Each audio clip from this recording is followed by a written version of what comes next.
Alors bonjour, je m'appelle Rémi Léger, je suis étudiant en géographie à l'Université de Rouen en Master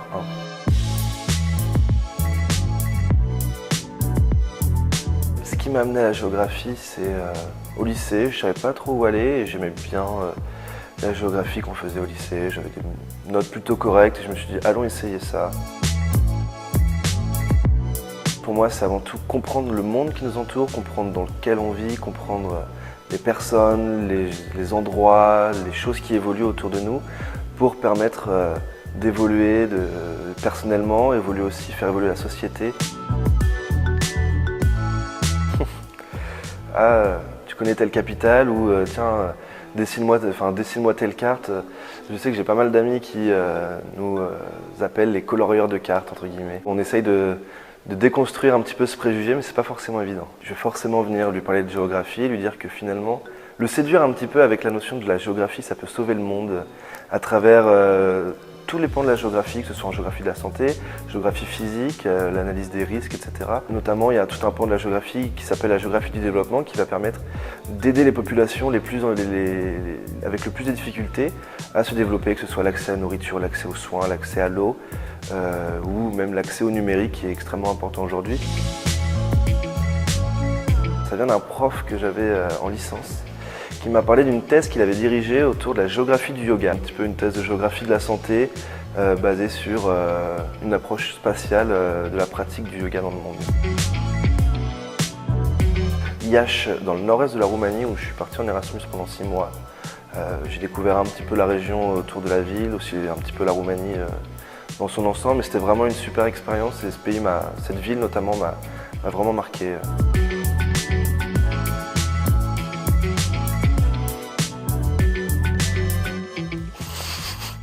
Est-ce que tu peux la relire s'il te plaît? Alors oui, je me suis dit ça effectivement. Quand j'ai lu dans la presse qu'il y avait justement ce phénomène qui influençait notre météorologie, je me suis dit ah bah voilà encore de la géographie au quotidien. La FNEC, c'est l'Association fédérative nationale des étudiants en géographie. On est une fédération qui regroupe plusieurs associations, une quinzaine au total d'étudiants en géographie à travers la France. Ça va de Rouen à Montpellier, en passant par Paris, allant jusqu'à Strasbourg. Donc notre objectif, c'est de représenter et défendre les étudiants en géographie sur l'échelle du territoire français et ultramarin également. Donc là, prochainement, on a aussi un week-end de formation. Finalement, c'est un événement où on va permettre à nos bénévoles, à nos militants associatifs de se former sur des sujets divers et variés comme la communication, gérer sa trésorerie. C'est aussi un événement qui permet la cohésion de notre réseau.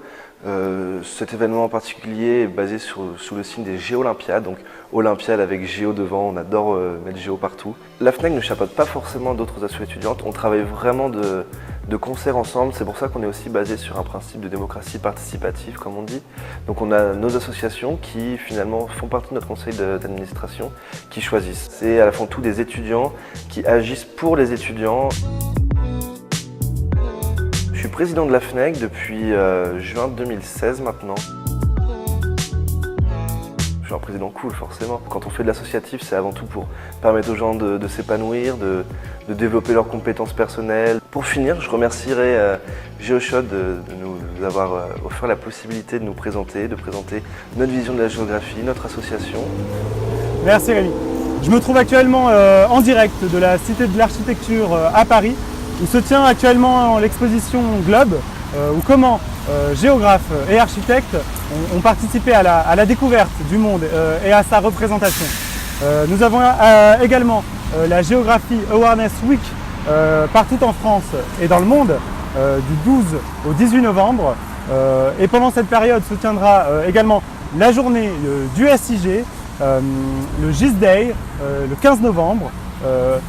Et à cette occasion, Carte ONG organisera de nombreux mapatons globalement partout en France. Nous avons ensuite le festival Territoire en images qui se déroule à l'Institut de géographie à Paris où il y aura une exposition photographique et des projections de films en présence des équipes de réalisation et ça sera le 23, 24 et 25 novembre. Nous avons ensuite pour les amateurs de planches de charcuterie et de fromage, mais également de débats sur l'espace urbain, les 5 ans de la revue Urbanité à La Folie, c'est le nom du bar, le 30 novembre. Ensuite, la seconde nuit de la géographie, deuxième nuit de la géographie, se tiendra le 6 avril.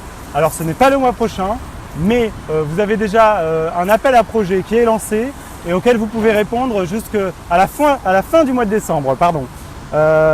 Enfin, comme d'habitude, partout en France, des cafés géo organisés dans vos villes préférées, notamment à Amiens, où il y aura un café géo sur le monde dans nos tasses, pour lequel GeoShot, nous avons réalisé la semaine dernière une vidéo que vous pouvez retrouver quelque part par ici. Voilà, c'était GeoShot en direct d'un temps de merde. Bonne semaine.